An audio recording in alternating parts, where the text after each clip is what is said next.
बोलिए श्री राधा रानी सरकार की जय हो। श्री लक्ष्मी नारायण भगवान की जय हो। श्री सीतारामचंद्र भगवान की जय हो। श्री गौरी गोपाल भगवान की जय हो।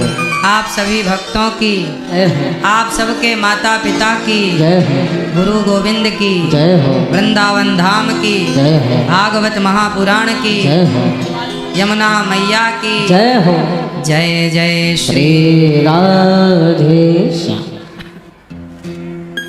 परम मंगलमय परात्पर अखिलेश्वर अखिल ब्रह्मांड नायक परात्पर परब्रह्म भगवान श्री कृष्ण की वांगमय प्रतिमूर्ति श्रीमद् भागवत महापुराण साधना टीवी और सत्संग टीवी पर कथा का रसपान कर रहे सभी भक्तों को जय श्रीमन्नारायण, जय श्री कृष्णा, राधे राधे। स्वागत है आप सभी भक्तों का, सबको राधे राधे। जय श्रीमन्नारायण, जय श्री कृष्णा, जय गौरी गोपाल। कैसे हैं आप लोग? सदा भगवान की आप सभी पर कृपा बनी रहे, यही मंगल कामना आप सबके लिए। प्रिय भक्तों, भगवान की ये जो कथा है हम सबके जीवन को बदलने वाली कथा है। देखिए, भगवान की मर्जी के बिना कुछ नहीं होता।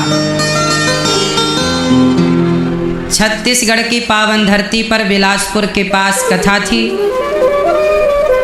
आज वहाँ की कथा का दूसरा दिन होता, परंतु वहाँ अकस्मात एक तूफान, प्राकृतिक तूफान आया और वहाँ का टेंट उस तूफान से गिर गया। भगवान की कृपा यह रही कि किसी प्रकार की चोट किसी को नहीं लगी और वो कथा की डेट अब आगे कभी भगवान चाहेंगे तो होगी। कथा वहाँ होनी थी पर कथा वृंदावन में हो रही है। भगवान की मर्जी के बिना हम और आप कहीं नहीं जा सकते। बात सही है। कार्य जो कथा कराने वाले हमारे यजमान जी थे, उन्होंने बड़ी मेहनत की, पर भगवान की कृपा उन पर जरूर होगी। भगवान उन्हें जरूर अपनी करुणा कृपा प्रदान करेंगे। और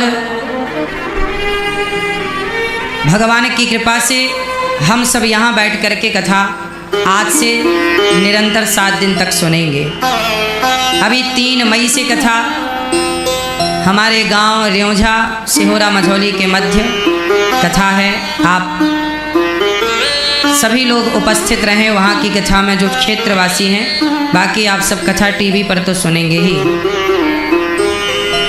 कथा की गंगा हम सबको पावन करती है। कथा हमारे मन को शांत करती है। कथा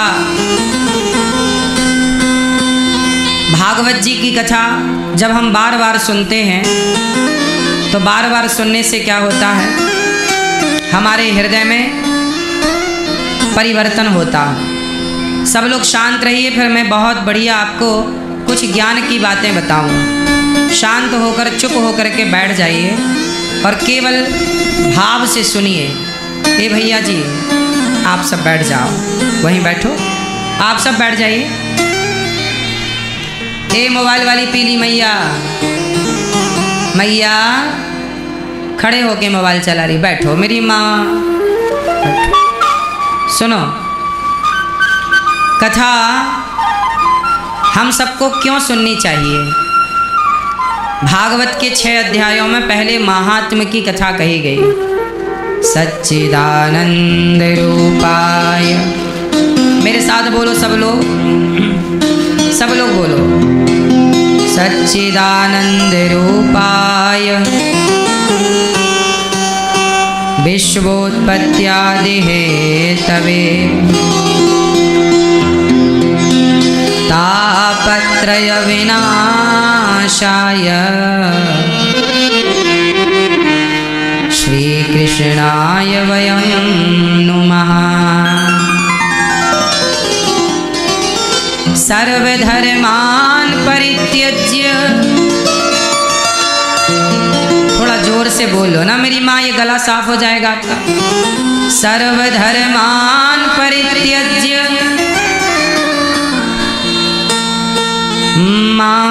एकं शरणं व्रज अहं त्वा सर्वपापेभ्यो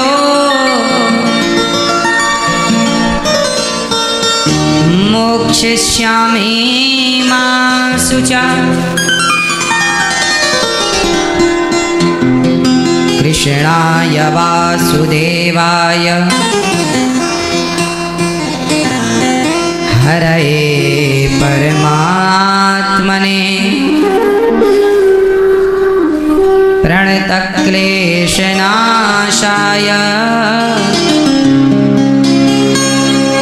श्रीकृष्णाय वयं नुमः।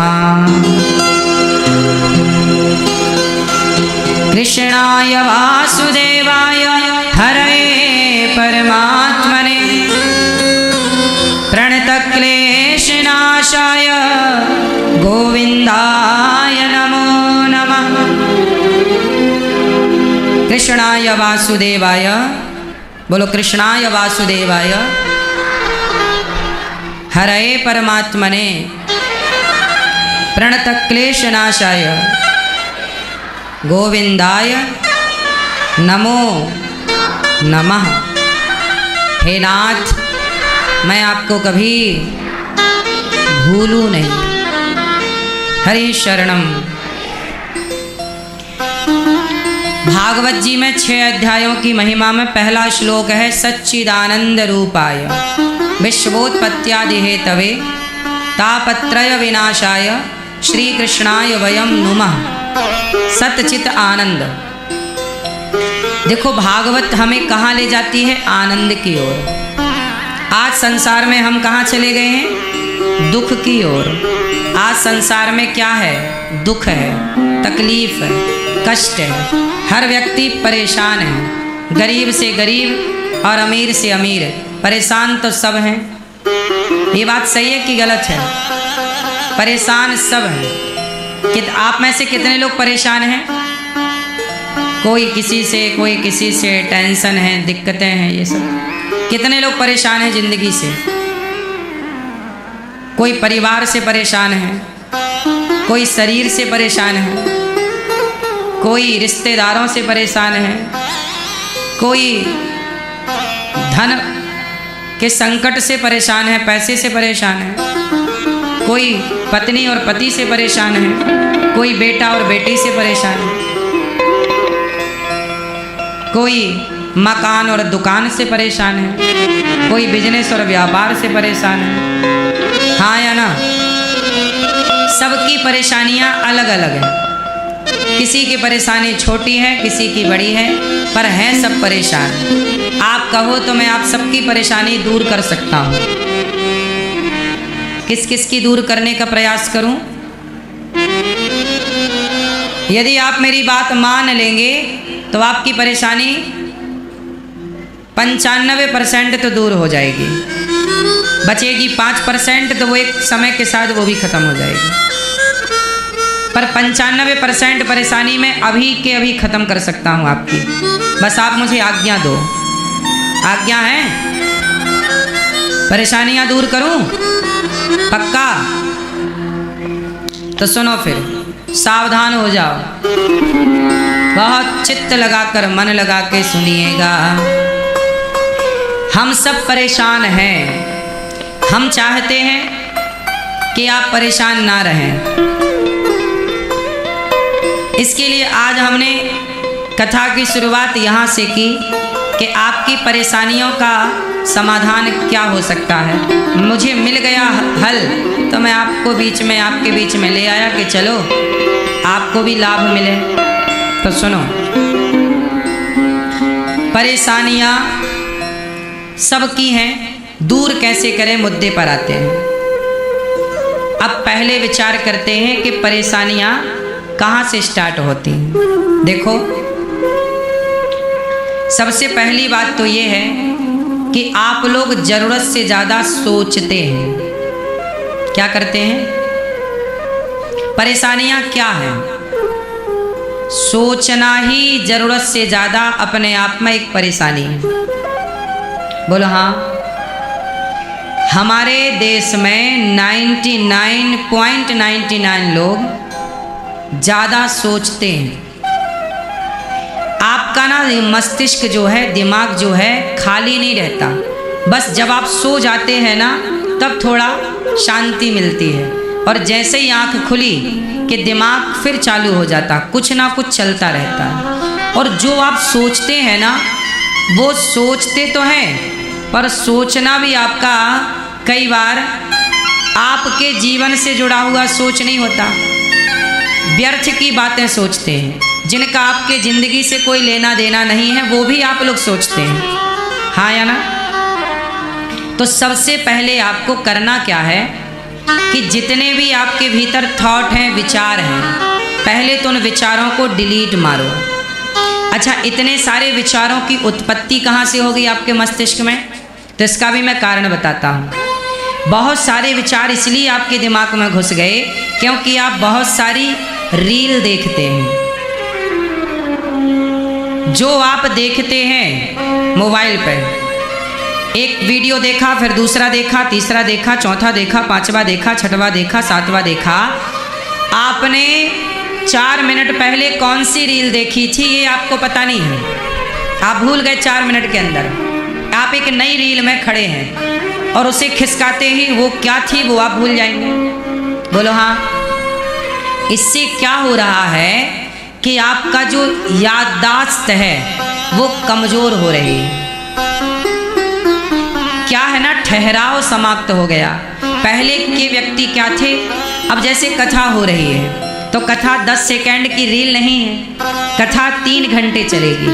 तो इस 3 घंटे में क्या होगा कि आपका दिमाग एक जगह स्थिर होगा।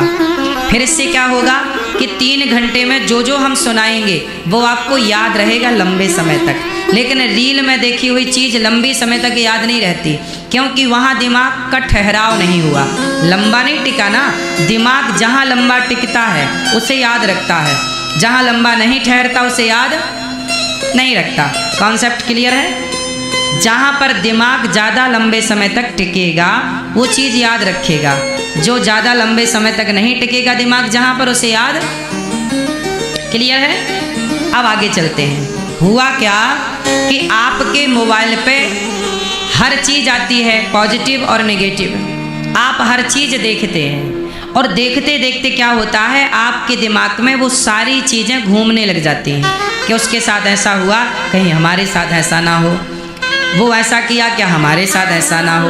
वो जिनका आपसे कोई मतलब नहीं था, जिनसे आपका कोई संबंध नहीं था, वो व्यर्थ के विचार आपके भीतर प्रवेश कर जाते हैं। बोलो हाँ।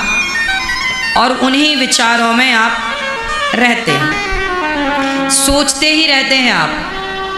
आप खा रहे हैं पर आपका ध्यान कहीं और है, आप पानी पी रहे हैं पर ध्यान कहीं और है, आप बात हमसे कर रहे हैं पर ध्यान कहीं और है। इससे ये होगा कि आपका सुख चला जाएगा।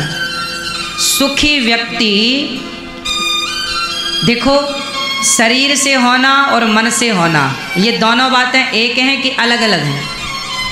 बोलो। जरूरी नहीं है कि आपका शरीर यहाँ है तो आपका मन भी यहाँ हो। सही है ना? इसलिए हमें दोनों चाहिए, शरीर भी चाहिए और मन भी चाहिए।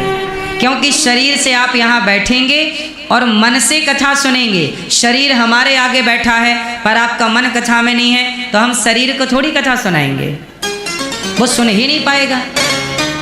हाँ या ना? इसलिए आप लोगों का क्या हुआ है कि आप लोगों का शरीर अलग चला गया और मन अलग डायरेक्शन में चला गया। गलती कहाँ हुई कि आपने मोबाइल ज़रूरत से ज़्यादा यूज किया। तकिया के नीचे रख के मोबाइल सोते हो तो आपने देखा होगा जहाँ पर नेटवर्क कम होता है, यदि वहाँ पर मोबाइल ले जाओ तो तुरंत मोबाइल की बैटरी डाउन हो जाती है। बार बार वो नेटवर्क पकड़ता और छोड़ता, उसमें बैटरी ज़्यादा खर्च होती है। बात सही है कि गलत है? उसी तरह जब आप अपने मोबाइल को अपने तकिया के आसपास रखते हो तो रात भर में कितनी बार वो नेटवर्क पकड़ता है और नेटवर्क अपने आप वो छोड़ता है। तो उस पकड़ने छोड़ने में वो आपके मस्तिष्क को भी प्रभावित करता है। हाँ या ना? वाइब्रेशन तो है ना, सिग्नल तो है ही ना। तो हमारे मस्तिष्क से भी तो सिग्नल निकलता है। अभी मैं एक व्यक्ति से मिला, उनका एक्सीडेंट हुआ था, तो वो ना व्हील चेयर पर चलते हैं। कहते हैं रीढ़ की हड्डी के पास एक छोटी सी पतली से एक सिस्टम होता है ईश्वर का, डॉक्टरों की भाषा में उसे कुछ कहते होंगे, लेकिन वही जो छोटी सी चीज है वो हमारे शरीर को, पाँव के एक्टिविटी को मस्तिष्क तक पहुंचाती है। यदि वो टूट जाए, वो कट हो जाए, तो व्यक्ति अपाहिज हो जाता है, क्योंकि फिर पाँव का मूवमेंट मस्तिष्क तक नहीं जाता।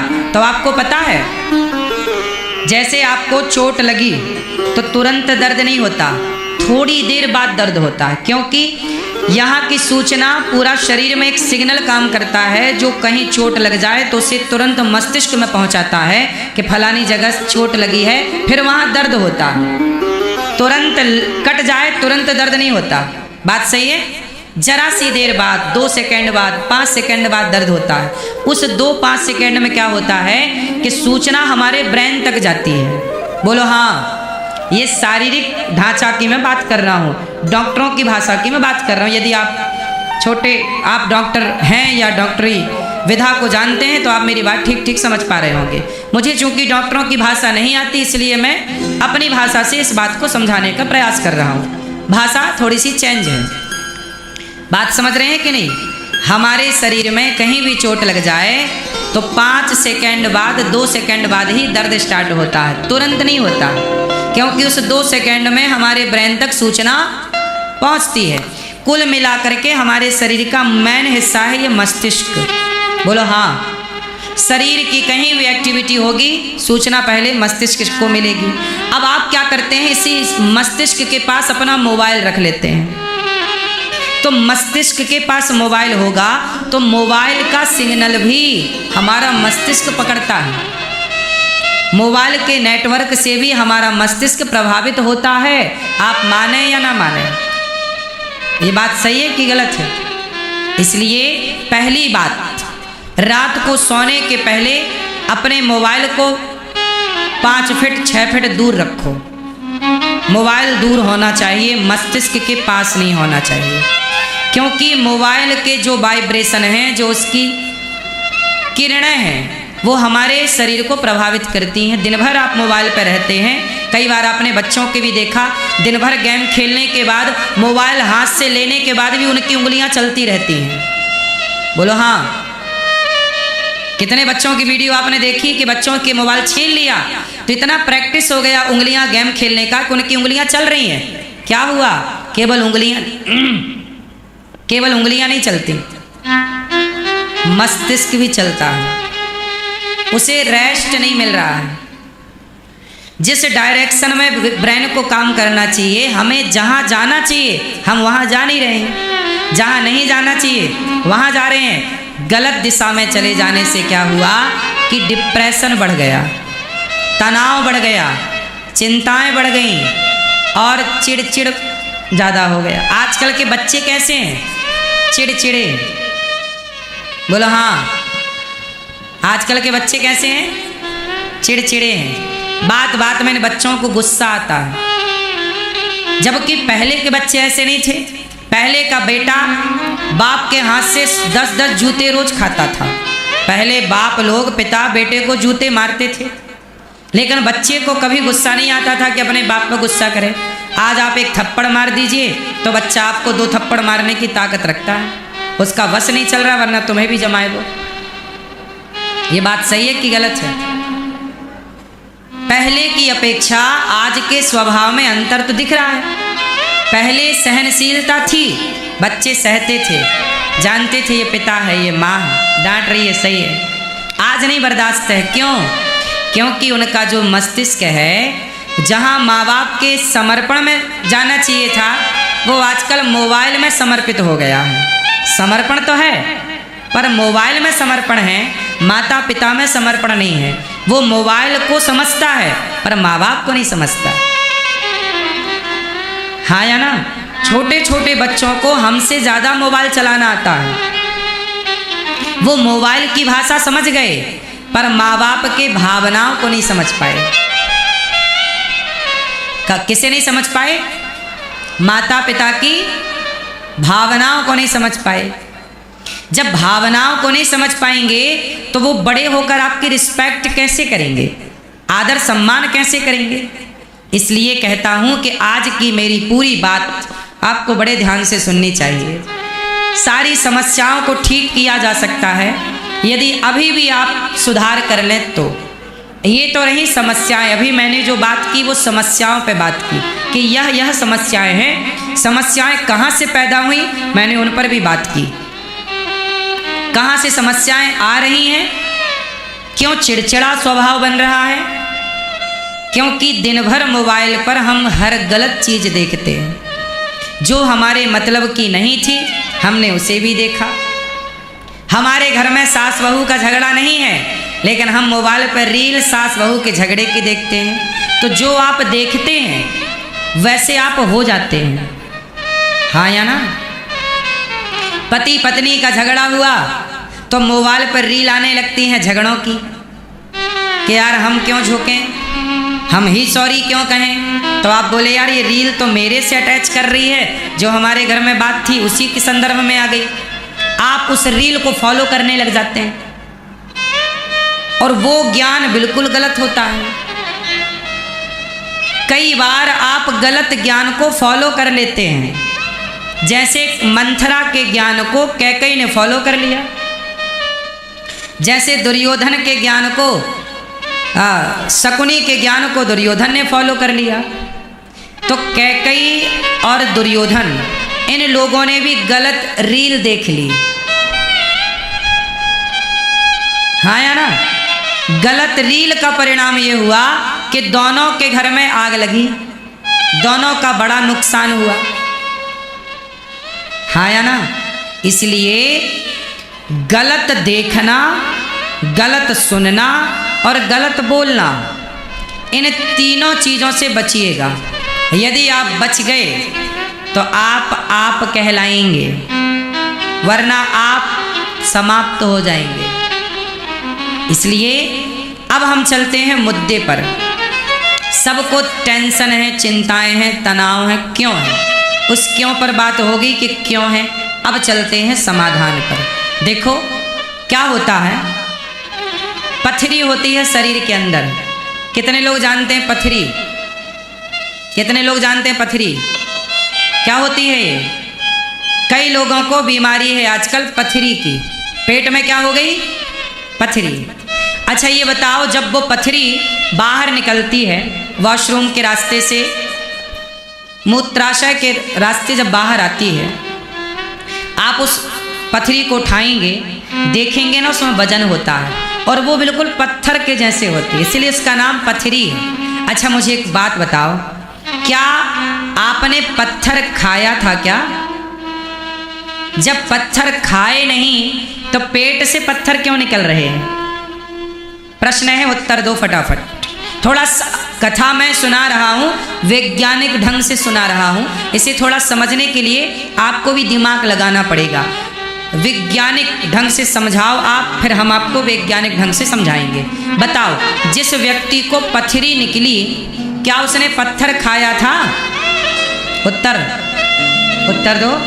नहीं खाया तो प्रश्न खड़ा हुआ, फिर पथरी क्यों निकली? भाई पत्थर तो हम खाते नहीं हैं, दाल चावल सब्जी रोटी फल फूल बादाम काजू पिस्ता ही ना आप लोग खाते हैं, पत्थर तो कोई नहीं खाता। पर पत्थर क्यों निकला? क्योंकि हम जो खाते हैं वह खाने के बीच में जो पदार्थ शरीर नहीं पचा पाता वह एक जगह स्टोर करना शुरू कर देता है। बोलो हाँ। धीरे धीरे धीरे धीरे धीरे धीरे एक एक कण वहां जाकर के जुड़ता जाता है और साल 2 साल में वह एक पथरी का आकार ले लेता। अब जरा सोचिए कि आपने अन्न खाया है और उस अन्न ने पत्थर का रूप ले लिया। पत्थर तो नहीं चबाया था। उसी तरह आप जो गलत लोगों के बीच में बातें सुनते हैं, गलत वीडियो देखते हैं, गलत रील देखते हैं, वो सारी चीज़ें आपके मस्तिष्क में जाकर के सेफ होती चलती हैं और वही एक दिन भूत का आकार ले लेते हैं। जैसे आप कहते हैं ना, भूत लग गए। क्या लग गए? बोलो। भूत लग गए, प्रेत लग गए। ये भूत प्रेत क्या है? सुनो, आज देखो हम इतने लोग यहाँ बैठे हैं, यदि यहाँ पर कोई खड़ा होकर के गलत व्यवहार करने लग जाए, उल्टा सीधा काम करने लग जाए, तो हमारे सबके व्यवहार से जो विपरीत व्यवहार है, तो हम लोग क्या कहते हैं? यार से भूत लग गए।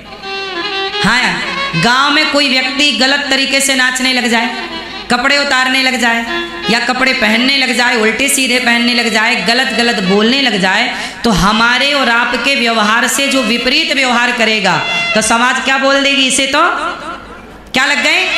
तुरंत। जबकि वो भूत नहीं होता, वो क्या होता है उसे समझिए। ऐसा है कि जब आपके खाया हुआ पदार्थ पथरी का रूप ले लेता है, उसी तरह जब आप गलत गलत लोगों के बीच में बैठकर गलत गलत बातें सुनते हैं, गलत गलत चीज़ें देखते हैं, गलत गलत चीज़ें बोलते हैं, तो वो नेगेटिविटी आपके मस्तिष्क में इस तरह बैठ जाती है कि वह आपके व्यवहार को सबसे अलग कर देती है। और जब आपके व्यवहार अलग हो जाता है तो सोचने की क्षमता नष्ट हो जाती है, आप सही निर्णय नहीं ले पाते, सही दिशा में नहीं चल पाते, सही बातें नहीं कर पाते, जवान लड़खड़ाने लग जाती है, आपका दिमाग होता कहीं है और आप बोलते कुछ हैं। तो उसे बोलते बड़बड़ाना। उल्टा सीधा नहीं कहा, यार ये आदमी तो दिन भर बड़बड़ाता रहता है। बड़बड़ाने का मतलब क्या है? होशो हवास में ना रहना। भाई अभी हम बोल रहे हैं, होशो हवास में बोल रहे हैं, पर हम बोले कुछ और हमारा दिमाग कुछ और कहीं और रहे तो हम ही बड़बड़ाने लग जाएंगे। इस बड़बड़ाहट को लोग कहते हैं, वो गलत थॉट उसके भीतर इतने समा गए जैसे साल 2 साल में एक पथरी बन गई खाए हुए पदार्थ से। उसी तरह गलत गलत लोगों के बीच में बैठते बैठते गलत गलत बातें सुनते, वो निगेटिव थॉट, निगेटिविटी इतना प्रभावी हो गई कि उसी नकारात्मकता ने भूत का आकार ले लिया, आपके व्यवहार को सबसे अलग कर दिया और कहने लग गए कि इसे भूत लग गई, यही है भूत। वो आपके व्यवहार को सबसे अलग कर रहे। जैसे सुशांत का केस उठा लो, सुशांत ने क्या किया? आत्महत्या कर ली। आजकल लोग क्या करते हैं? जरा सा डिप्रेशन, जरा सा तनाव, जरा सा नुकसान, चलो मर जाते हैं। सीधा लोग फांसी का फंदा गले पर डालते हैं, लटक जाते हैं, मर जाते हैं, जहर खा लेते हैं, आग लगा लेते, इत्यादि तरह से लोग मर जाते हैं। अच्छा मुझे एक बात बताओ, क्या मर जाना इतना आसान है? बोलो। तो जो आत्महत्या करने वाले लोग होंगे, क्या उन्हें ये बात नहीं पता होती होगी कि यार बड़ा दर्द होगा, बड़ी पीड़ा होगी? और सुनो, जो आत्महत्या करने वाले लोग हैं, फांसी का फंदा डाल करके जब वो दर्द होता है ना, तो वो बचने के लिए पूरा फिर प्रयास करते हैं कि भाई मैं बच जाऊं, लेकिन चूंकि वो सारे ऑप्शन खत्म कर लेते हैं।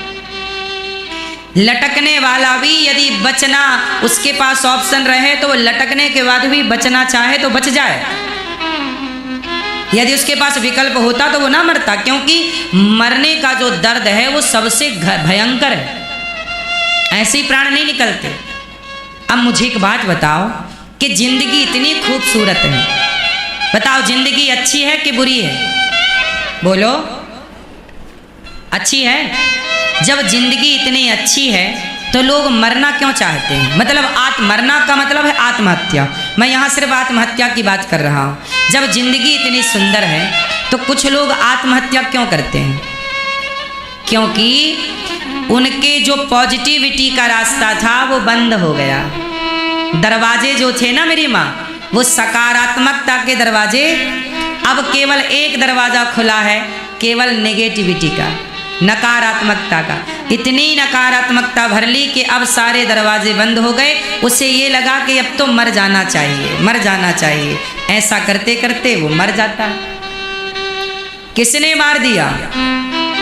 उसके भीतर जो निगेटिविटी आई, नकारात्मकता आई, उसने उसे मरने पर विवश कर दिया। इसलिए कहता हूं कि नकारात्मकता क्यों बढ़ती है। अच्छा एक काम करो, आप हंसो ना, आप मुस्कुराओ ना, आप मिलो जुलो ना। यदि आप धर्म से नहीं जुड़े और आपने हंसना छोड़ दिया, मुस्कुराना छोड़ दिया, दोस्तों के साथ गप्पे लड़ाना छोड़ दिया, तो आप डिप्रेशन के शिकार हो जाएंगे। इसलिए कहता हूँ कि अपनों को हंसाते रहो। हंसाना और हंसना और गप्पे लड़ाना, कथा सुनना, भगवान की चर्चा करो, थोड़ा गप्पे भी लड़ाओ और हंसो जरूर, मुस्कुराओ जरूर। हंसने मुस्कुराने वाला व्यक्ति कभी आत्महत्या नहीं कर सकता, वो डिप्रेशन में कभी नहीं जा सकता, क्योंकि जो मुस्कुराएगा, जो हैप्पी है, खुश है, ये चीज़ें उसे प्रभावित नहीं कर पाती। करने का प्रयास तो करती है नेगेटिविटी उसे भी, पर वो सफलता नहीं मिल पाती। इसलिए कहते हैं मेरी माँ कि कथाएं सुना करो ना, तो आपके भीतर पॉजिटिविटी बनी रहेगी। कथाएं ना सुनने से आप इतने नेगेटिविटी के शिकार हो जाते हैं कि आपको डिप्रेशन की दवाइयाँ खानी पड़ती हैं, जबकि डिप्रेशन की कोई दवाई है नहीं, पर व्यर्थ में आप खा रहे हैं। वो दवाइयाँ खाएंगे, फिर उन दवाइयों का साइड इफेक्ट होगा तो शरीर में रोग होगा, फिर उस रोग को ठीक करने के लिए फिर दवाइयाँ खाइए, फिर सारी जिंदगी की कमाई दवाइयों में खर्च करते रहिए। समाधान क्या है? आपको पहले एक बात समझनी है। पहला ये बताओ आप लोग मुझे कि आप सोचते बहुत हैं, ये बात सही है कि गलत है? अब मुझे ये बताओ कि सोचना सही है कि गलत है? गलत है। अब मुझे ये बताओ कि सोच करके क्या पाते हैं आप लोग? क्या आपका सोचा हुआ पूरा होता है? क्या आपका चाहा हुआ पूरा होता है? उत्तर दो, बोलो मेरी माँ, बोलो। नहीं। अब आपका सोचा पूरा नहीं होता, आपका चाहा पूरा नहीं होता। अच्छा ये बताओ फिर होता क्या है? जो आप चाहते हैं, जो आप सोचते हैं वो पूरा होता है, या जो भगवान चाहते हैं वो होता है? अच्छा ये बताओ, आपके चाहने से कुछ होता है? अच्छा आप चाहते हैं कि हमारा ब्याह इससे हो जाए, क्या हो जाता है? आप चाहते हैं कि हमारा घर ऐसा बन जाए, क्या बन जाता है? आप चाहते हैं कि हमारी गाड़ी ऐसी हो, क्या हो जाती है? फिर आप चाहते हैं कि हमारा रूप रंग भी ऐसा हो, क्या हो जाता है?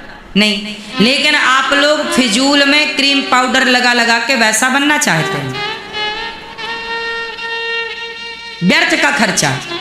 अच्छा आपके चाहने से कुछ नहीं होना, फिर किसके चाहने से होना है? जब भगवान के चाहने से सब होना है तो फिर क्यों ना भगवान में ही समर्पण कर दिया जाए। प्रभु जब आप ही चाहो, फिर आप टेंशन किस बात के लिए?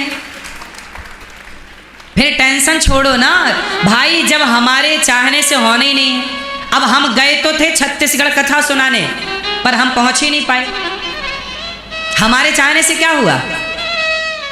हम छत्तीसगढ़ गए थे कथा सुनाने, लेकिन वहाँ पे तूफान आया और हमारे जाने के पहले ही वहाँ कथा को रद्द करना पड़ा। तो हमारे चाहने से क्या होता है बताओ? हम देखो छत्तीसगढ़ कथा सुनाने गए और सुना रहे हैं वृंदावन में बैठ करके, मतलब हम अपने हिसाब से नहीं चल रहे हैं, कोई शक्ति है जो हमें अपने हिसाब से चला रही है। बोलो हाँ। तो फिर समाधान क्या है? हम परेशान नहीं होते, क्यों? हमें पता है कि हमें भगवान चला रहे हैं, हम उनके हिसाब से, इसलिए हम तो सरेंडर रहते। प्रभु ने कहा कि जाना है छत्तीसगढ़ तो चले गए, वहाँ तूफान भगवान ने भेज दिया कि भाई अब यहाँ से चलो वापस आओ, हम वापस आए, चलो यहाँ कर। हमने समर्पण कर रखा है अपने आप को, प्रभु तुम्हारी मर्जी, हम तो तुम्हारी पतंग है, जैसे तुम उड़ाना चाहो उड़ाओ। जब आप इनमें समर्पण कर दोगे तो फिर टेंशन आपको थोड़ी होगी, हमें तो कोई टेंशन नहीं। बोलो हाँ। हर हाल में हमें ये जानते हैं कि हम अपनी मर्जी से नहीं चल रहे हैं, हमें कोई शक्ति चला रही है। तो ये समर्पण है ना, इसलिए हम टेंशन नहीं लेते। टेंशन लेते हो, आपको लगता है हम कर रहे हैं, आपको लगता है बेटी का ब्याह हमें करना है, मैं बेटी का ब्याह। अब जब बेटी का ब्याह तुम्हें करना है तो टेंशन तुम्हारी ही होगी, और आप कहती हो बेटी का ब्याह हमें करना है। नहीं, जिसने बेटी को आँख दी है, जिसने बेटी को पाँव दिए हैं, ये बताओ तुम्हारी बेटी को आँख किसने दी है? किसने? पाँव किसने दिए तुम्हारी बेटी को? तुम्हारी बेटी को किडनियाँ किसने दी? पेट और पीठ किसने दिया? कान और मुंह किसने दिया? जिस परमात्मा ने तुम्हारी बेटी को बनाया है, उसे गोरा या काला बनाया है, लंबा या ठिनगा बनाया है, जिस परमात्मा ने उसे रूप रंग दिया, जिस परमात्मा ने उसे आँख कान हाथ पाँव नाक दिए, क्या उस परमात्मा को चिंता ना होगी कि ये ब्याह के लायक हो गई है तो इसका ब्याह भी करना? जिसने आँख नाक कान बनाई है, उसी परमात्मा ने उस लड़की के लिए एक वर भी बनाया होगा, लड़का भी बनाया होगा, जो आगे चलकर इसका पति होगा। जोड़ी तो सब ईश्वर बनाए ना भेजते हैं। बेटी पैदा हुई तुम्हारे घर तो उसका पति भी कहीं पैदा हो रहा होगा आसपास।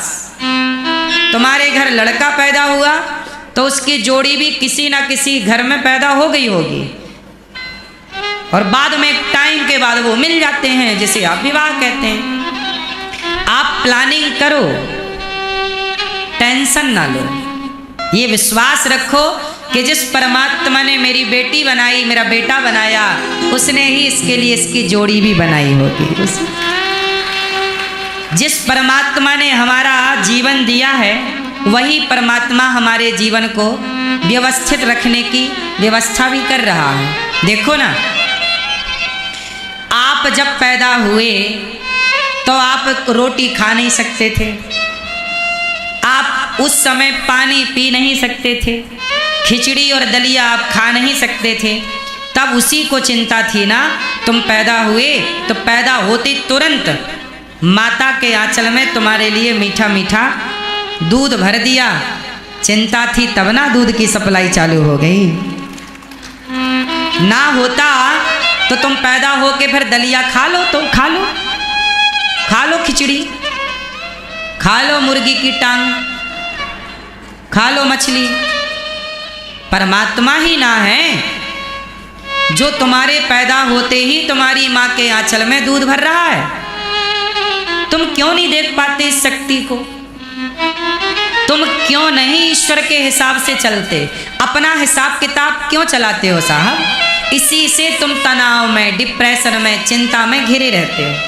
तुम अपने हिसाब से चलाना चाहते हो। अच्छा, दो लोगों का नाम सुनो, अर्जुन और दुर्योधन।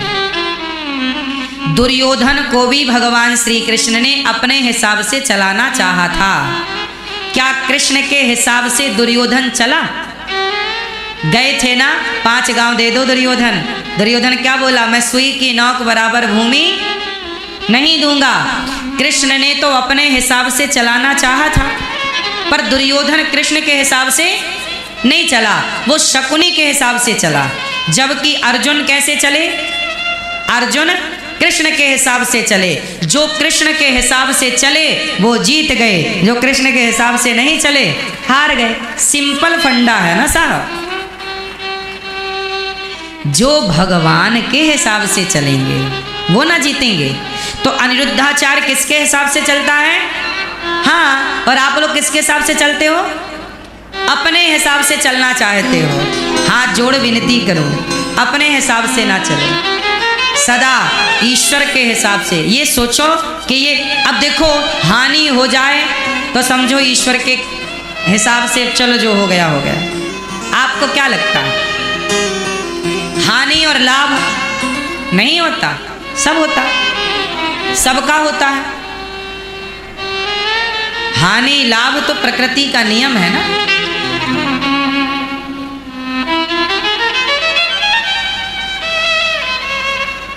अब देखो, छत्तीसगढ़ में कथा थी, टेंट लगा, टेंट गिर गया, हानि हो गई टेंट वाले की। साउंड लगा, साउंड गिर गया, हानि हो गई। गाड़ियां पहुंच गई, सिस्टम पहुंच गया, पहुंचने में 2 दिन लगा, वापस होने में 2 दिन लगा। ट्रांसपोर्ट की व्यवस्थाओं से हानि तो हो ही गई, लेकिन ये हानि और लाभ ये प्रकृति का नियम है।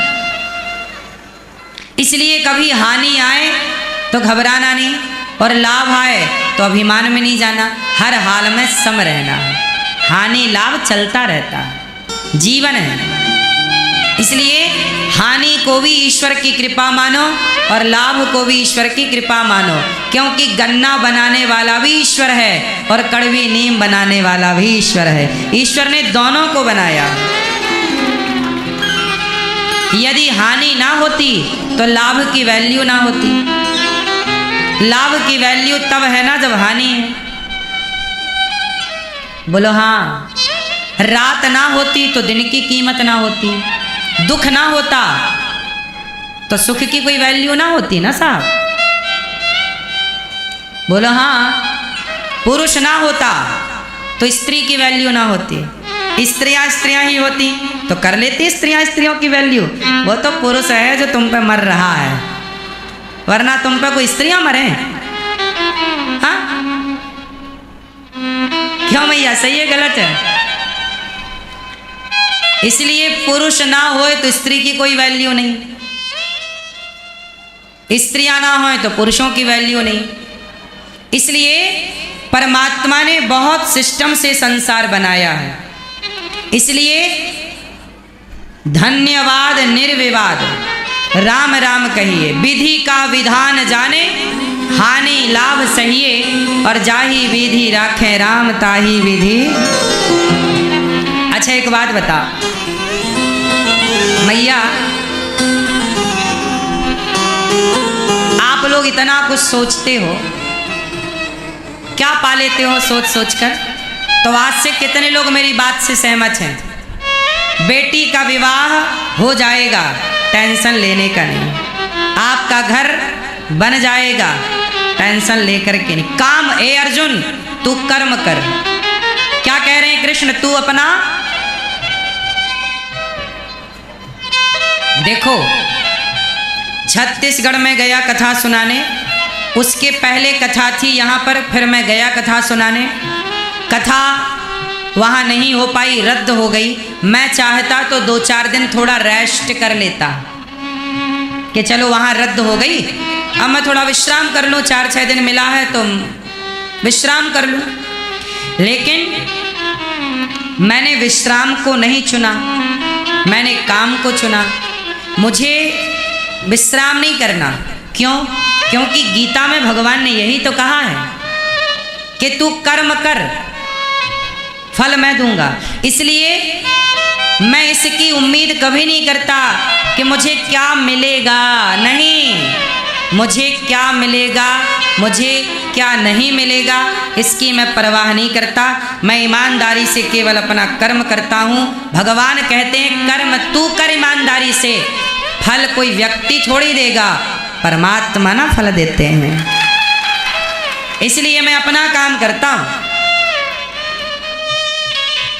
मुझे आप लोग फल देते हैं कि ईश्वर? इसलिए हम अपना कर्म कर रहे हैं। फल कितना मिलेगा, हम कथा सुनाएंगे तो हमें क्या मिलेगा क्या नहीं मिलेगा, इसकी चिंता किए बिना हम अपना कर्म कर रहे हैं। हम अपना कर्म करें, फल भगवान देंगे। और फल क्या चाहिए? हमें कोई दौलत थोड़ी चाहिए। हम तो बस भगवान से इतना कहते हैं कि प्रभु, गौरी गोपाल आश्रम में जो 290 वृद्ध माएँ रहती हैं और 150 बच्चे गुरुकुल में पढ़ते हैं, बस गौरी गोपाल में जो भक्तजन भोजन करने यहाँ आते हैं और सबको भोजन मिलता है, बस हमारी माँओं को रोटी मिलती रहे, उनका पेट भरता रहे। गौरी गोपाल से कोई भूखा ना जाए, इतना ही देना बस। इससे ज़्यादा हमें कोई कामना, हमारी कोई ज़रूरत नहीं है। अच्छा बता, हमारी कोई पर्सनल आवश्यकता है मैया? हमारी अपनी कोई क्या ज़रूरत है बताइए? कोई ज़रूरत नहीं है, हमारी कोई इच्छा नहीं है। बस इतनी सी बात है कि जो माताएं वृद्धाश्रम में हैं, बस उनको रोटी मिलती रहे, बस इतना कार्य करते हैं। अभी मेरे मन में, मैं अभी गांव गया, हमारे गांव में कथा है ना 3 मई से, हमारे गांव रेौझा मध्य प्रदेश का मैं हूँ। जन्मभूमि जबलपुर मध्य प्रदेश की है, तो मेरा शरीर वहीं का है।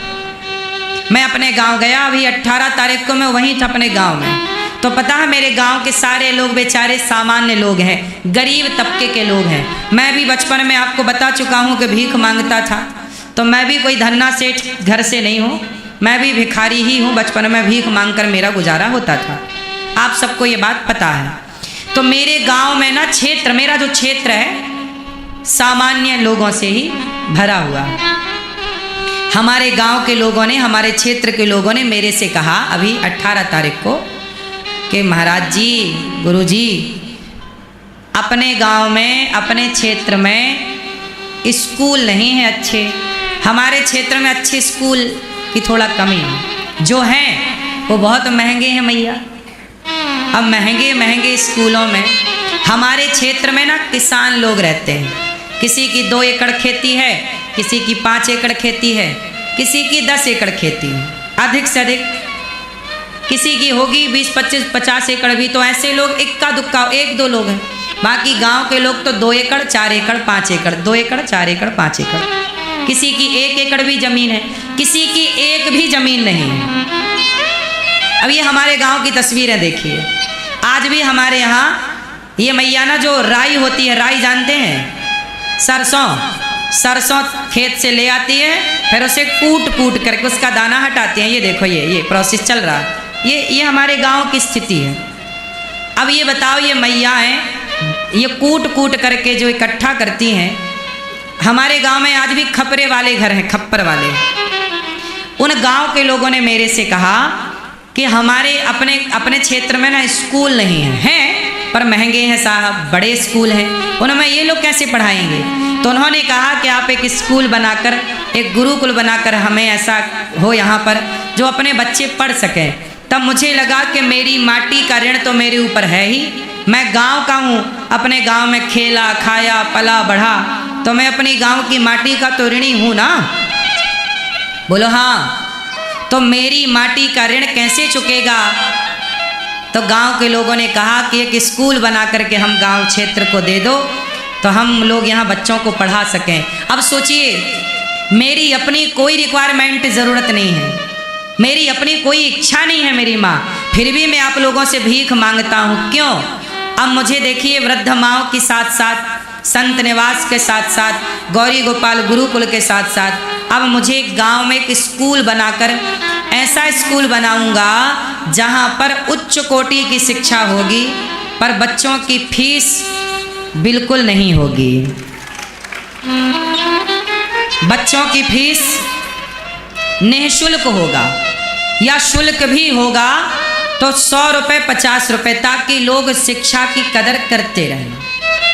सामान्य, जिससे वहाँ का सामान्य बिजली का खर्चा निकले, बस। कोई उद्देश्य कमाने का नहीं है, कमा के क्या करेंगे। तो एक स्कूल क्षेत्र को देना है जहाँ पर बच्चे पढ़ सकें, और जो बड़े प्राइवेट स्कूलों में जिस क्वालिटी की शिक्षा है, जहाँ महंगे महंगे स्कूलों में जिस क्वालिटी की शिक्षा है, वो क्वालिटी की शिक्षा यहाँ फ्री में बच्चों को प्राप्त हो। तो ये मेरे गांव में मैं एक स्कूल बनाने का एक प्लान, अभी 18 तारीख को ही दिमाग में ये बात आई। वो भी गांव के लोगों ने मेरे से कहा कि हम बताओ कैसे बच्चों को पढ़ाएं। अब स्कूलों में ना मैया 500-500 रुपये, 1000-1000 रुपये महीने की फीस है। अब सामान्य मजदूर व्यक्ति देखो नहीं दे पाता, पर पढ़ाई तो ज़रूरी है। हमारे यहाँ शिक्षा का अभाव है, अभी भी डेवलप नहीं है चीज़ें।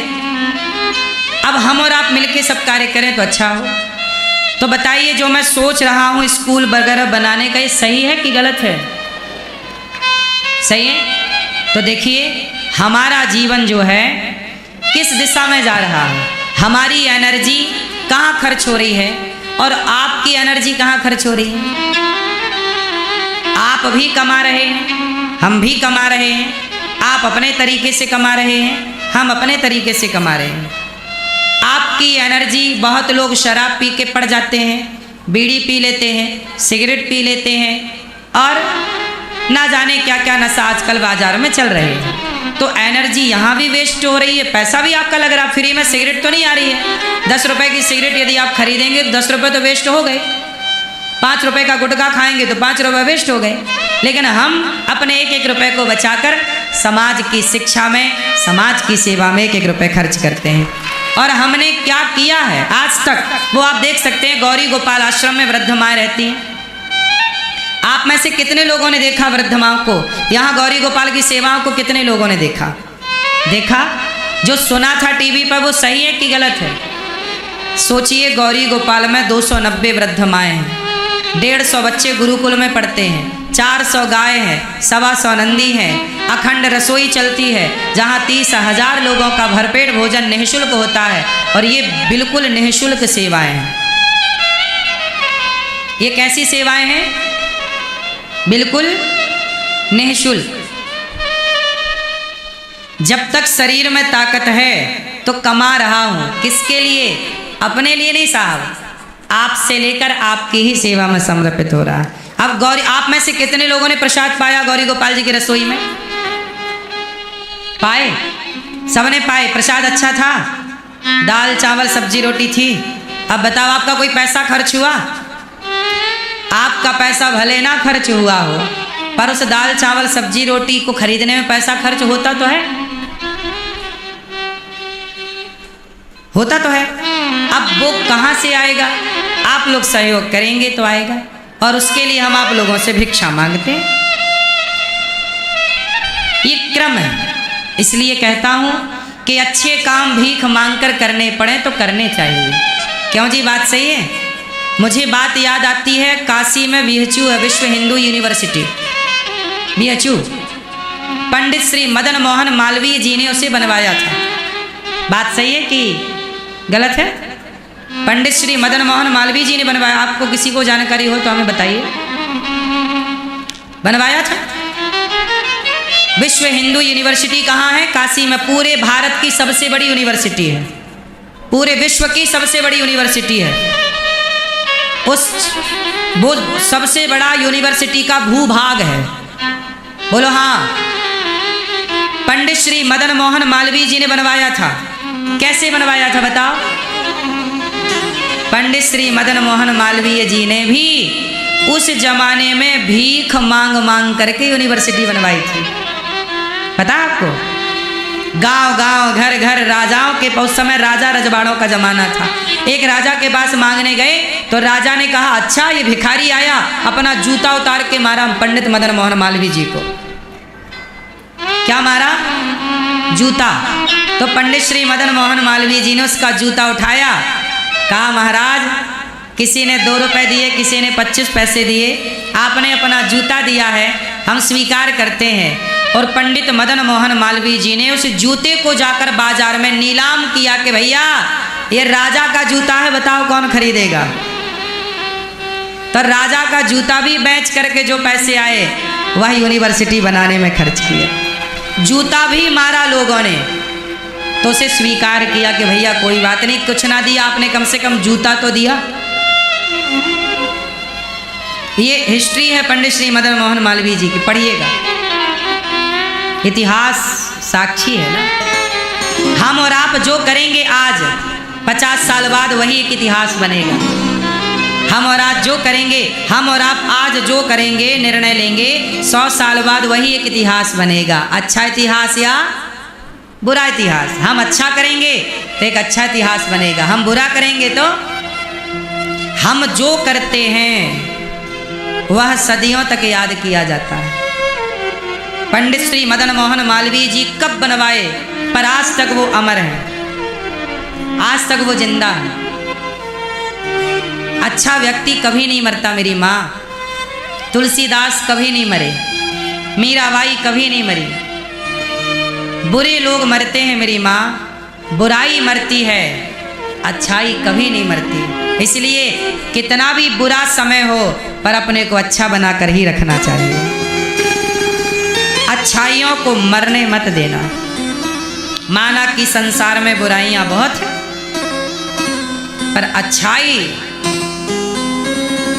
अच्छाई होनी चाहिए। मेरे से तो जो बनता है समाज की जिस तरह की सेवा। अब स्कूल बनाना है हमें, गुरुकुल बनाना है, एक बड़ा गौरी गोपाल गुरुकुल उसका नाम होगा, जहाँ कक्षा 1 से लेकर के कक्षा 12वीं तक के बच्चे रहेंगे। और आगे यदि हमें सरकार परमिशन देती है, हमें कोई अड़चन नहीं आती, तो हम एक कॉलेज और बाद में एक यूनिवर्सिटी भी बना सकते हैं अपने।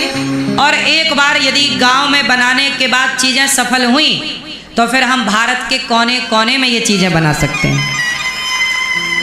क्योंकि भाई किसी भी चीज़ का एक अनुभव पहले चाहिए। हमें वृद्धाश्रम का तो अनुभव है, अन्य क्षेत्र का अनुभव है, हम वो कर रहे हैं काम और सफल कार्य चल रहा है। आप देख सकते हैं हमारे कार्यकलाप को आकर चेक कर सकते। पहले हम एक स्कूल बनाएंगे कक्षा 1 से लेकर कक्षा 12वीं तक, उसको चलाएंगे साल 2 साल। यदि हमारा अनुभव सही रहा तो वह स्कूल गौरी गोपाल गुरुकुल की स्थापना धीरे धीरे पूरे भारतवर्ष में होगी, जहाँ निःशुल्क, लगभग निःशुल्क मानिए इसे, निःशुल्क ये पूरे भारत में शिक्षा दे पाएगा। तो ये हमारी इस आयु से प्रारंभ हो रहा। अभी हम 34 साल के हैं, हमारी आयु क्या चल रही है 34 रनिंग। तो 34 साल की आयु से ये कार्य हमने स्टार्ट किया। आगे हमें सरकार, देखिए कोई भी बड़ा काम करो ना तो सपोर्ट की जरूरत पड़ती है। किसकी जरूरत पड़ती है? सहयोग सरकार करे। हम काम कर सकते हैं पर सरकार नक्शा ही पास ना करे, गुरुकुल बनने ही ना दे, कोई दूसरा अड़ंगा आ जाए सरकारी, तो फिर कैसे काम होगा? बाधित हो जाएगा। यदि सरकार साथ दे तो शिक्षा प्रणाली को मैं बहुत अच्छी बना सकता हूँ। मैं कम पढ़ा लिखा हूँ, मैं बहुत कम पढ़ा हूँ, लेकिन मैं यूनिवर्सिटी बनाने की ताकत रखता हूँ। यदि सपोर्ट रहा जनता जनार्दन का, मैं केवल इसलिए बनाऊंगा कि समाज को बनाकर ये दिखाया जाए कि देखो करने से सब कुछ संभव होता है, सब कुछ पॉसिबल है। हाँ या ना? तो सब संभव है। आज शिक्षा सबसे महंगी है, बोलो हाँ। मैं चाहता हूं कि मैं अच्छी क्वालिटी की शिक्षा को सबसे सस्ती करके दिखाऊं। आज प्राइवेट स्कूल टीचरों को कितना पैसा देते हैं? 10,000, 20,000, बोलो हाँ, देते हैं। अच्छे से अच्छे टीचर प्राइवेट स्कूलों में 10,000, 20,000 में काम कर रहे हैं, बोलो हाँ। ये बात सही है कि गलत है? हाँ, सही है। मेरा मानना है कि मैं अच्छे से अच्छे टीचर को 25,000 रुपये महीना भी दे सकता हूँ और उस स्कूल को लगभग निःशुल्क भी बना सकता हूँ। सारे बच्चे पढ़ेंगे निःशुल्क और टीचरों की पेमेंट पूरी होगी। बड़े प्लान हैं, बड़ा कुछ हो सकता है, पर जब सब सपोर्ट करें तब। अब होता क्या है, जैसे ही मैं स्कूल बनाने जाऊंगा तो सबसे पहले जिनके स्कूल हैं, जब उन्हें पता लगेगा कि भाई यहाँ एक निःशुल्क स्कूल आ रहा है, तो एक प्रशासनिक कुछ भी अड़ंगा लोग डाल सकते हैं, लेकिन इसमें सरकार का पूरा पूरा सपोर्ट चाहिए। हम सरकार से पैसे की मदद नहीं चाहते, हम तो भीख मांग के सब कर लेंगे, लेकिन कोई सरकारी बाधा ना हो तो, बोलो हाँ।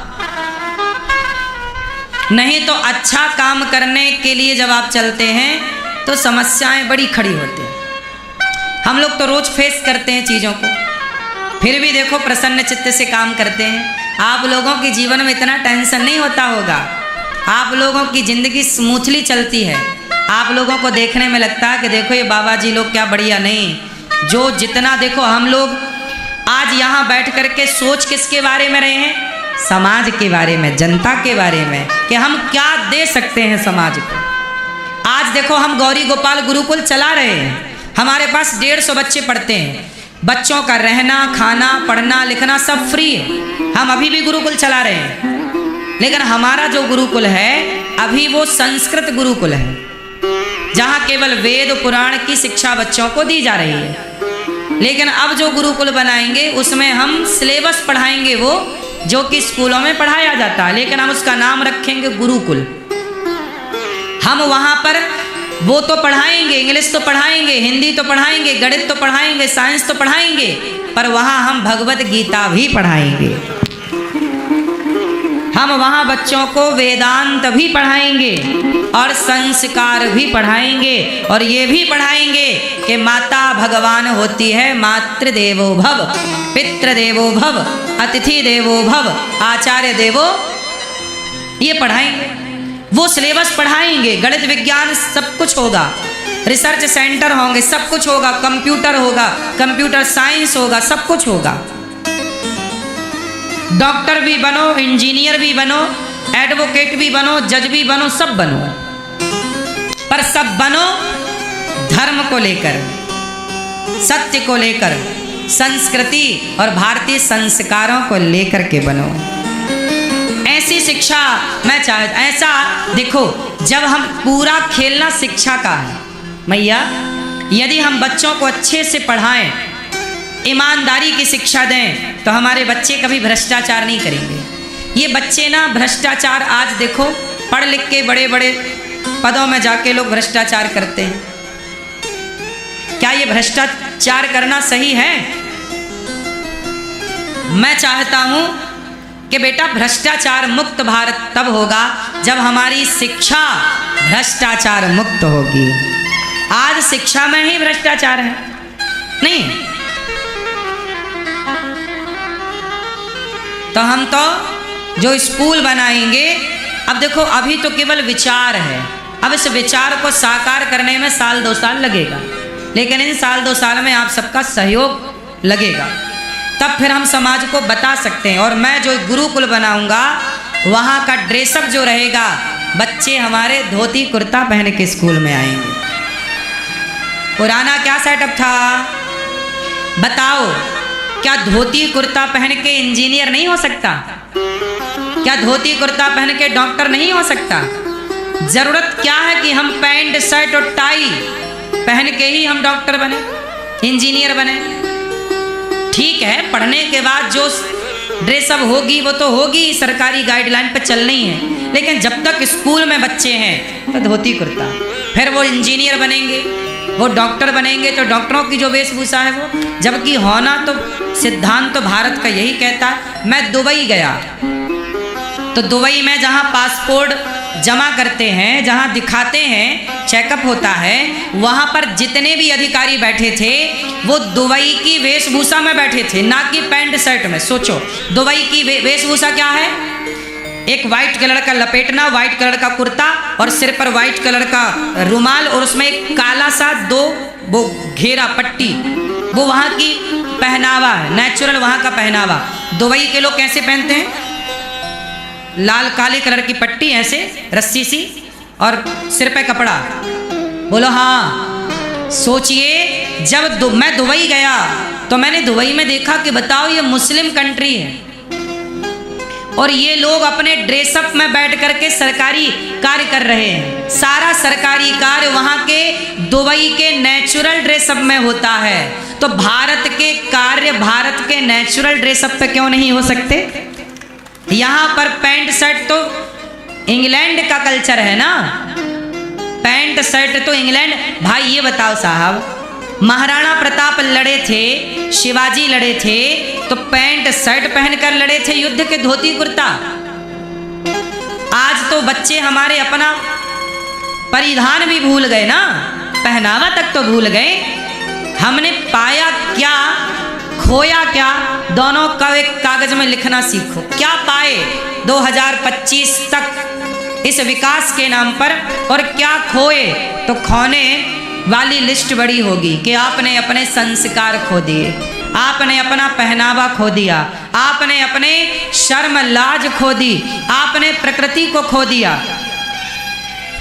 आपने माँ बाप का सम्मान खो दिया। क्या खोया है, एक इसकी भी लिस्ट बनाओ। क्या पाया? हमने सैटेलाइट पाई, हमने एरोप्लेन पाए, 21वीं सदी में हम लोग यात्रा एरोप्लेन से कर रहे हैं। हमने रेल पाई, इतनी फास्ट सुपर फास्ट ठीक है, ये टेक्नोलॉजी अपनी जगह सही है, पर क्या हम अपने संस्कार खोए बिना इन चीजों को नहीं पा सकते थे? हमारा प्रश्न ये है, क्या अपनी संस्कृति खोए बिना इन चीजों को नहीं पाया जा सकता था? बोलो, कहां गलती हो गई, कहां कमी? क्यों भैया, बात सही है?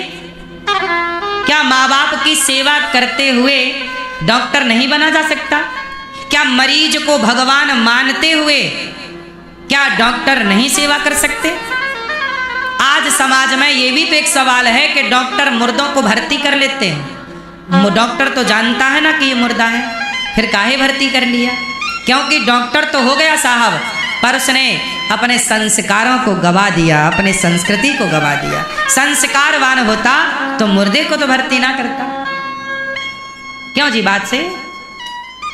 इसलिए शिक्षा बहुत अच्छी चीज है, पर शिक्षा के साथ ना संस्कार बहुत जरूरी है। हम लोग भी शिक्षा के बिना कुछ भी नहीं है, आप भी शिक्षा के बिना कुछ भी नहीं है। शिक्षा तो सब कुछ है, पर वो शिक्षा कैसी हो? संस्कारों की चाशनी में डूबी हुई हो। कितने लोग मेरी बात से सहमत हैं? तो आपको हम कह रहे थे कि जो हम सोचते हैं, कई बार दुर्योधन ने कृष्ण की बात नहीं मानी, अर्जुन ने कृष्ण की बात मान ली। बस बात यह है कि आप बात मानते किसकी हैं। आप शकुनी की बात मानेंगे तो आपका नाश होना तय है, और आप कृष्ण की बात मानेंगे तो आपकी विजय निश्चित है। अब ये देखो कि आप किसकी बात मानते हैं। यदि आप टेंशन में हैं तो आप मेरी बात मानने लग जाइए, मेरी बताई पद्धति को अपनाइए, मेरे बताए रास्ते पर चलिए, आपको कभी टेंशन नहीं होगी। टेंशन हम क्यों लें? हम सोच सकते हैं, हम व्यवस्थाएं बना सकते हैं, आगे उस पर मोहर लगाने का काम तो भगवान का है। तो हम तो पूर्ण समर्पण हैं प्रभु में। आप जानो और आपका, हम तो आपकी पुतली हैं, हम तो आपके नौकर हैं। क्यों जी, हम भगवान के क्या हैं? जैसे भगवान रखेंगे, तेरे फूलों से भी प्यार। अच्छा, हमारी अपनी कोई कामनाएं ना हो और हम निस्वार्थ भाव से कार्य करें, कितना अच्छा होगा। आज मैया एक बात बताएं, आज लोगों को अंधा किसने बना दिया है? चलो बताओ, आजकल के लोगों को अंधा किसने बनाया है? हैं? किसने? पैसे ने। साहब, हाथ जोड़कर विनती करूं, आपके पास पैसा आ जाए तो समाज की सेवा में लगा देना, भगवान बहुत खुश हो जाएंगे। वरना पैसा जोड़ जोड़ के मर गए कितने, क्या पा लिया? बोलो हाँ। अच्छा ये बताओ, अनिरुद्धाचार्य का काम करना और पैसा कमाना सही है कि गलत है? सही है। आप भी पैसा कमाओ, एक उद्देश्य बनाओ पहले कि किसके लिए कमा रहे हो। आप लोग कमाते हैं स्वयं के लिए, खुद के लिए कमाते कमाते आपकी जिंदगी पूरी हो जाती है। आओ अब थोड़ा विचार बदलें। स्वयं के लिए तो पक्षी भी करते हैं, पशु भी करते हैं, पर आओ हम दूसरों के लिए करें। जो दूसरों के लिए करता है, भगवान बोले तू चिंता मत कर, तू समाज के लिए कर, मैं बैठा हूं तेरे लिए। तेरे भगवान अब सुख दें या दुख दें, हानि दें या लाभ, सब में आप खुश रहिए। आपको टेंशन फ्री रहना है तो भगवान के भरोसे रहना सीखो, कोई चिंता नहीं। जब हमारे सोचे चाहे कुछ नहीं होना तो हम काहे माथा पच्ची करें, बिंदास रहो। क्यों मैया, आपके सोचने से होगा, इसलिए सुख आए तो हंसो, बोलो ही, और दुख आए तो भी हंसो। दुख पाकर रो मत और सुख पाकर घमंड ना करो। आप लोग यही करते हैं, दुख होता है रोने लगते हैं और जरा पैसे आए तो उछलने लगते हैं। हर स्थिति में सम होना चाहिए। तेरे फूलों से भी प्यार और तेरे कांटों से भी प्यार।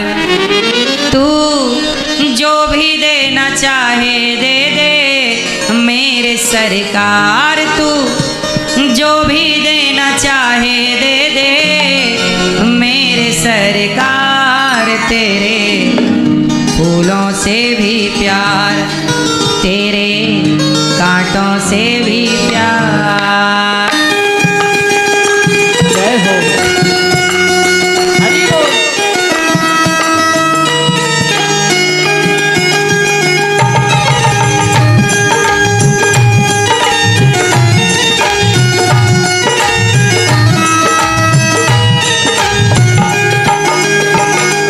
तेरे फूलों से भी प्यार, तेरे कांटों से भी प्यार। तेरे फूलों से भी प्यार, तेरे कांटों से भी प्यार। तू जो भी देना चाहे दे दे मेरे सरकार। तू जो भी देना चाहे दे दे मेरे सरकार। तेरे फूलों से भी प्यार, तेरे कांटों से भी प्यार।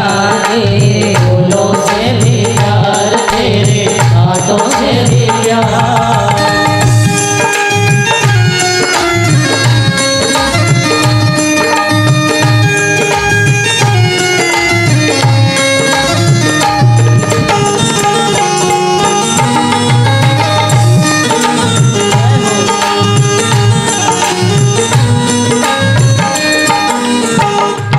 तेरी मर्जी में विधाता कोई छुपा बढ़ रहा। तेरी मर्जी में विधाता कोई छुपा बढ़ रहा। सुनो, भगवान की मर्जी में कोई बहुत बड़ा राज छिपा होता।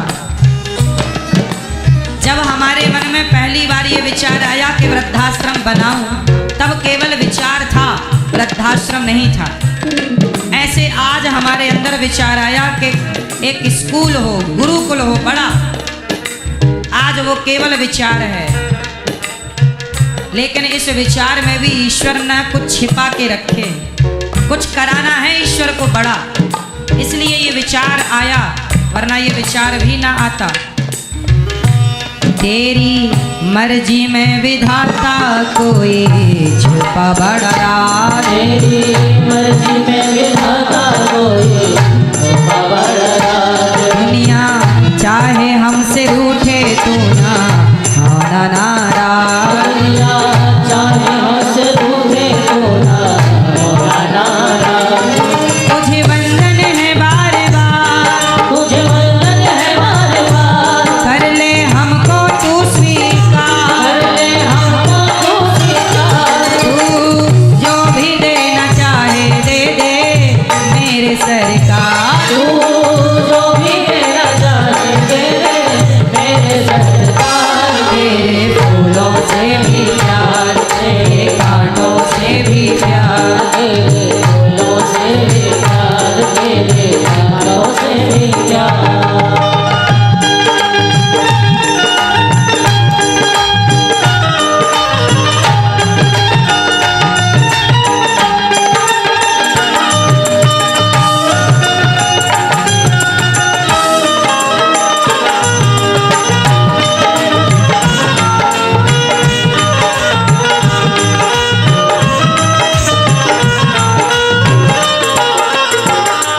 हमको दोनों है पसंद तेरी धूप और छाँव। हमको दोनों है पसंद तेरी धूप और छाँव। दाता किसी भी दिशा में ले चल जिंदगी की नाव। दाता किसी भी दिशा में ले चल जिंदगी के नाम।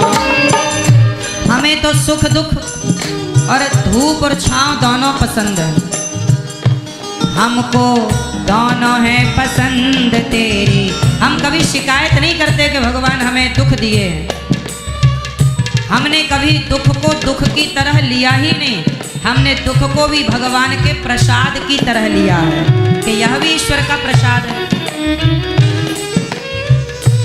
हमको दोनों है पसंद तेरी धूप और छाँव, हमको दोनों है पसंद तेरी धूप और छाँव। दाता किसी भी दिशा में ले चल जिंदगी की नाव, दाता किसी भी दिशा में ले चल जिंदगी की नाव। चाहे हमें लगा दे पार, चाहे हमें लगा दे पार, या डूबा दे तू मझधार, या डूबा दे तू मझधार। तू जो भी देना चाहे दे दे मेरे सरकार, तू जो भी देना चाहे दे दे मेरे सरकार। तेरे फूलों से भी प्यार, तेरे घाटों से भी प्यार, तेरे फूलों से भी प्यार, तेरे घाटों से भी प्यार।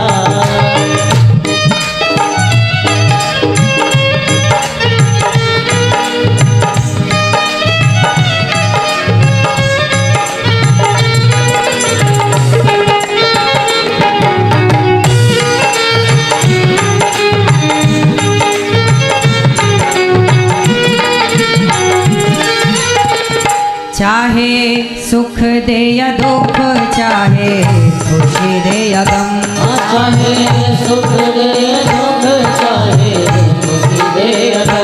मालिक जैसे भी रखेंगे वैसे रह लेंगे हम, मालिक जैसे भी रखेंगे वैसे मिलेंगे हम। चाहे खुशी भरा संसार, चाहे खुशी भरा संसार, यादें आंसुओं की धार, यादें आंसुओं की धार। तू जो भी देना चाहे दे दे मेरे सरकार, तू जो भी देना चाहे दे दे मेरे सरकार। तेरे फूलों से भी प्यार, तेरे घाटों से भी प्यार, तेरे फूलों से भी प्यार, तेरे घाटों से भी प्यार। तू जो भी देना चाहे दे दे मेरे सरकार, तू जो भी देना चाहे दे दे मेरे सरकार। तेरे फूलों से भी प्यार, तेरे घाटों से भी प्यार, तेरे फूलों से भी प्यार, तेरे घाटों से भी प्यार। तू जो भी देना चाहे दे दे मेरे सरकार, तू जो भी देना चाहे दे दे मेरे सरकार।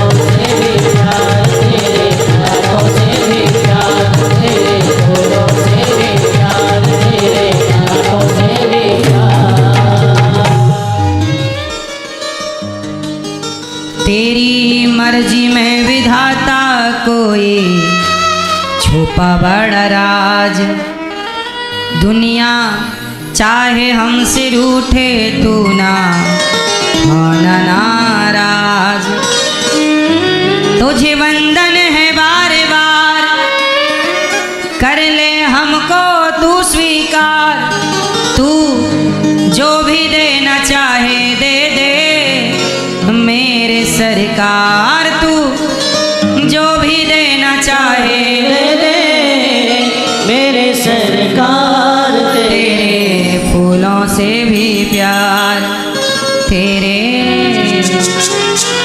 कांटों से भी प्यार, सच्चिदानंद रूपाय विश्वोत्पत्त्यादि हेतवे। सतचित आनंद भगवान कैसे हैं? सच्चिदानंद। जब भगवान सच्चिदानंद हैं, सब भगवान के देखो, अर्जुन ने इतना बड़ा महाभारत लड़ा, लेकिन अर्जुन को टेंशन नहीं थी। थी? क्यों नहीं थी?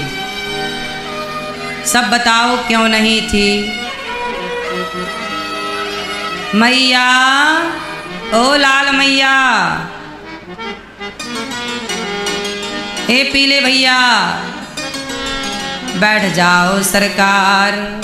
हे मैया, ओ लाल मैया, अरे जाते जाते ये तो बता जा कि अर्जुन को टेंशन क्यों नहीं थी।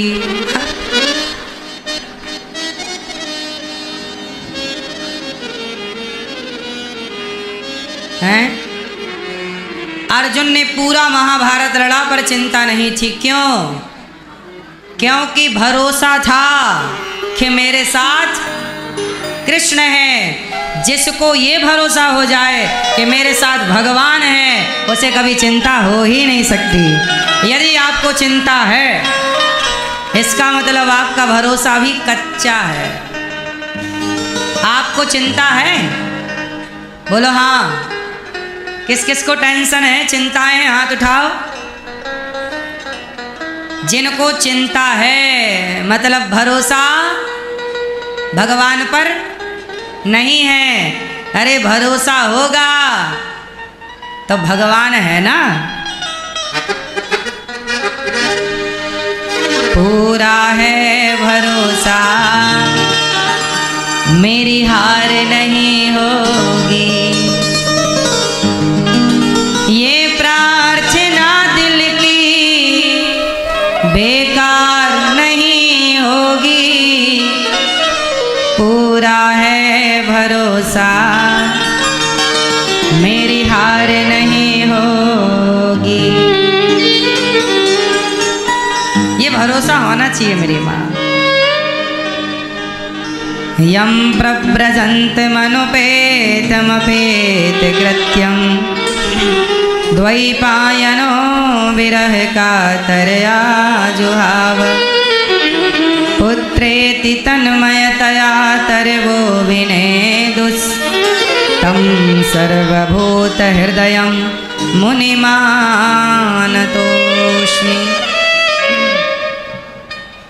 यम श्री सुखदेव भगवान यम प्रव्रजन्त मनुपेतमपेत कृत्यम। सुखदेव भगवान का प्राकट्य हुआ, जन्म लेते ही सन्यासी हो गए। ऐसे सुखदेव भगवान को नमस्कार। सूत जी महाराज शौनक आदि ऋषियों के बीच में आए। शौनक आदि ऋषियों ने सूत जी का वंदन किया और सूत जी से सवाल किया कि महाराज हमें कथा ऐसी सुनाओ कि सारम सारम समुद्रतम, कथा ऐसी हो जो सबका सार हो। सुखदेव श्री सूत जी बोले कि देखो मैं आपको भागवत की कथा सुनाऊंगा। भागवत की कथा क्या है? सारे पुराणों का, सारे वेदों का सार है। कहते हैं भागवत सुन लेने से सब कुछ सुन लेने का पुण्य मिल जाता है। अलग से कुछ सुनना नहीं पड़ता। 4 वेद, 18 पुराण इत्यादि चीजें आप नहीं सुन पाए तो भागवत सुन लें। भागवत जरूर सुनना चाहिए। क्या हुआ? एक बार इंद्र भागवत सुनने आए। इंद्र ने सुखदेव भगवान से कहा कि सुखदेव जी आप हमें भागवत सुनवाओ। वो राजा परीक्षित को भागवत सुना रहे थे सुखदेव जी। तो देवराज इंद्र बोले कि हमें भागवत सुनवाओ। तो देवराज इंद्र ने जब कहा कि हम सुनेंगे तो सुखदेव जी ने कहा ना इंद्र, हम आपको भागवत नहीं सुनवाएंगे। क्यों? क्योंकि आप भागवत सुनने के अधिकारी नहीं है। अच्छा मैया, भागवत सुनने का अधिकारी कौन है? अच्छा बताओ, भागवत सुनने का अधिकारी कौन है? क्यों? मैया, ए मैया, भागवत सुनने का अधिकारी कौन? कौन? बैठे बैठे। हाँ, भागवत सुनने का अधिकारी वो जिसके अंदर से निंदा, चुगली, छल, कपट समाप्त हो जाए। देखो हम भागवत सुने और भागवत सुनने के बाद भी हम निंदा और चुगली करें, भागवत सुनने के बाद भी हम छल और कपट करें, तो फिर भागवत सुनने का मतलब क्या है? भाई भागवत सुनने का मतलब तो ये है कि जिसका हृदय पवित्र हो जाए, फिर दोबारा निंदा चुगली में उसको स्वाद ना मिले। अब आप भागवत सुन रहे हैं 3 घंटे और बाद में फिर आप पड़ोसी की निंदा करने लग जाओ, तो फिर भागवत सुनने का कोई मतलब ही नहीं हुआ। फिर लोग क्या कहेंगे, वाह देखो ये भागवत सुनने वाले लोग ऐसे देखो निंदा चुगली कर रहे हैं। इसलिए निंदा चुगली वो करें, गलत काम वो करें जो धर्म को नहीं जानते, जो धर्म से नहीं जुड़े। जो धर्म से जुड़े हैं, जो धर्म को जानते हैं, कम से कम वो तो गलत कामों से बचें, वो तो गलत कामों से बचें ना मेरी माँ। हमें गलत काम नहीं करने चाहिए। हम क्यों गलत काम करें? इसलिए अच्छे काम करो, सही काम करो। भागवत सुनने का अधिकारी वो जिसका मन साफ हो गया हो, ना काहू से दोस्ती ना काहू से बैर। कबीरा खड़ा बाजार में सबकी चाहे खैर। सबका भला हो, सर्वे भवन्तु सुखिनः, सब सुखी रहें। जिसकी ये भावना है सबका भला हो।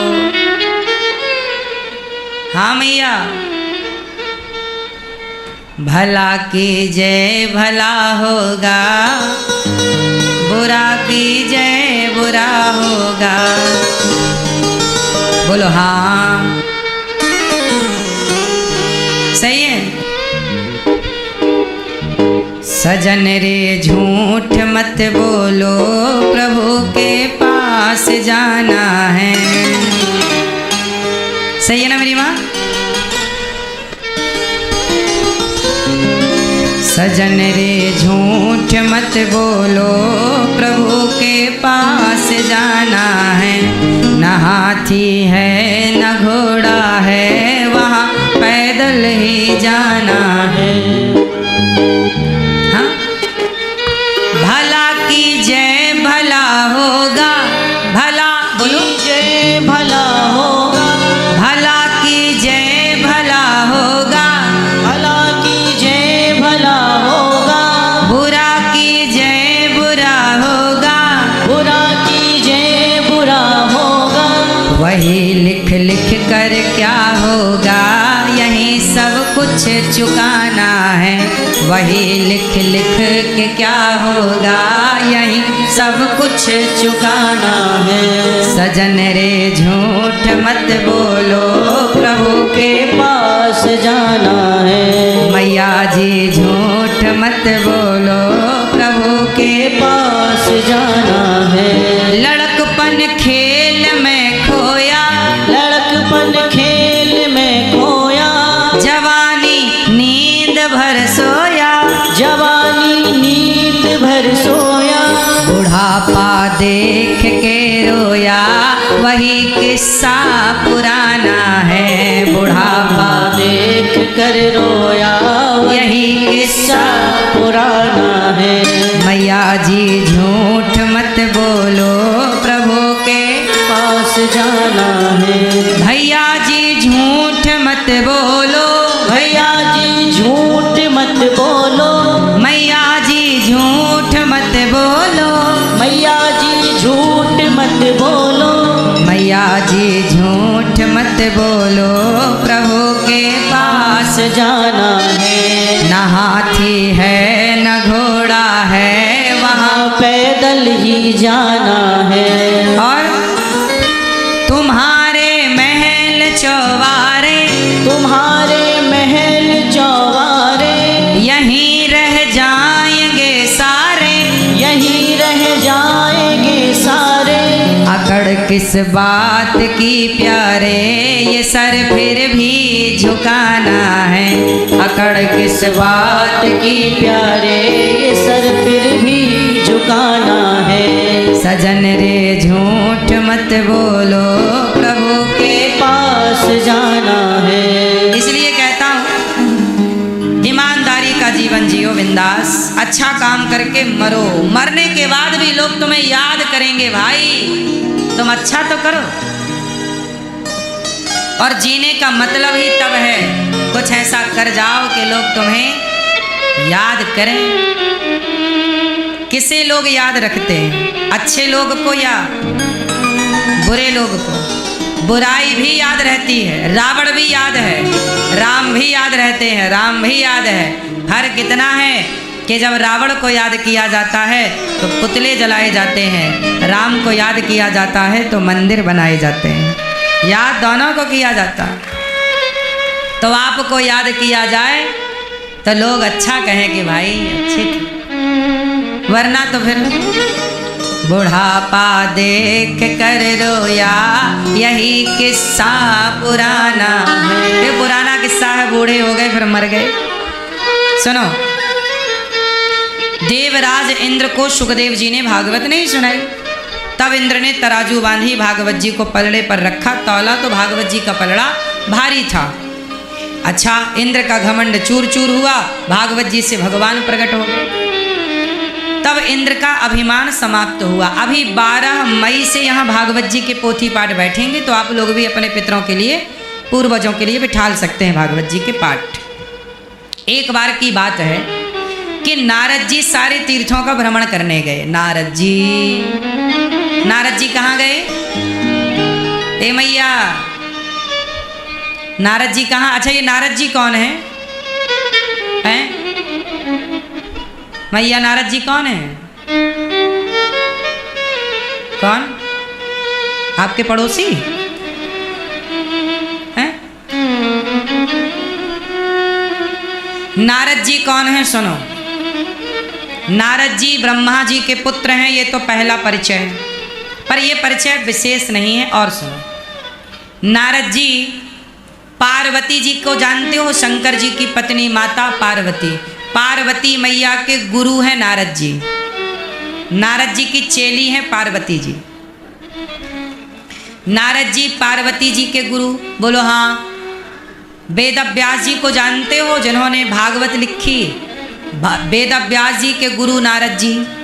वाल्मीकि जी को जानते हो, जिन्होंने वाल्मीकि रामायण लिखी, सीता मैया उनके यहाँ रहीं, वाल्मीकि जी के गुरु नारद जी। ध्रुव जी को जानते हो? ध्रुव जी के गुरु नारद जी। प्रहलाद जी को जानते हो? प्रहलाद जी के गुरु नारद जी। नारद जी इन सबके गुरु हैं, पर वो नारद जी जपते क्या हैं? नारायण नारायण। आप भी नारद जी को फॉलो करो, केवल नारायण, श्रीमन नारायण। नारद जी नारायण नारायण जपते, यही सार है जीवन का। चाहे सीताराम सीताराम जपो, राधे कृष्ण या श्रीमन नारायण, सबका मतलब। तो नारद जी एक बार सारे पृथ्वी का भ्रमण करने आए, पर उन्होंने देखा कि कहीं सत्य नहीं। सत्यम नास्ति तपः शौचम दया दानम न विद्यते।